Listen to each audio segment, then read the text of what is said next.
On a gray, rainy day, a boy with bare feet and trembling from the cold was struggling to push an old ice cream cart. The relentless rain had driven away any customers, and he hadn't sold a single one. Desperate and soaked, he knocked on the door of a humble wooden house.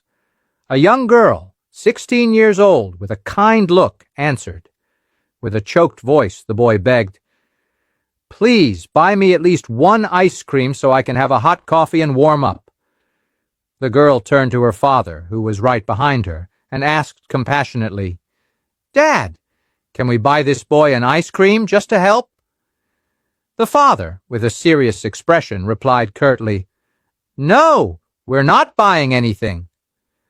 Seeing the disappointment on the faces of the girl and the boy, he added, "We'll do better." He called the boy to come in, gave him a warm blanket to keep him warm and a large mug of hot, steaming milk. The boy, with teary eyes, eagerly drank the milk, feeling the warmth spread through his body.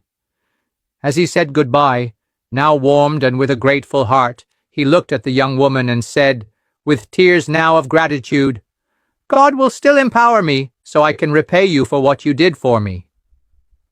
And he left. 15 years passed.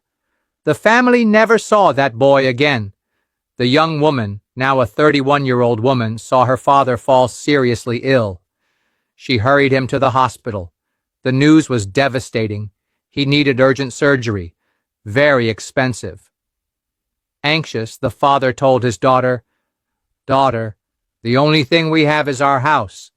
If I have to sell the house to pay for the operation, I'd rather die.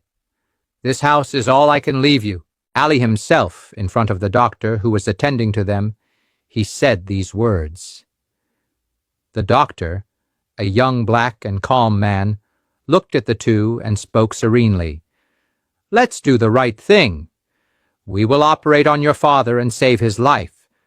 Afterwards, we'll see how the payment will be made." The surgery was performed carefully and was a success. The father was saved. Days later, back at home, the daughter, still worried, asked the doctor during a follow-up visit, "Doctor, and now, how are we going to pay?" He responded with a gentle smile, "Don't worry.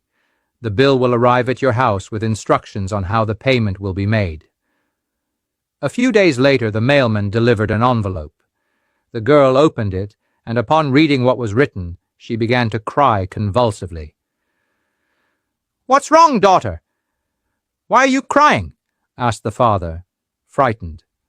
With a trembling voice full of emotion, she read the letter aloud. "Your father's surgery was paid for 15 years ago, with a warm blanket and a glass of hot milk. God empowered me to repay that favor, which seemed small to you but made all the difference to me. May God continue to bless your family. The doctor was the same boy from 15 years ago. Never doubt. The universe is governed by laws, and one of them is the law of return. Everything you plant, you will harvest. May God bless you who have compassion for the little ones, who hate injustice, and who pity the needy. God will fill your heart, and you will be happy until the last day of your life." Share this story. The world needs more people like this.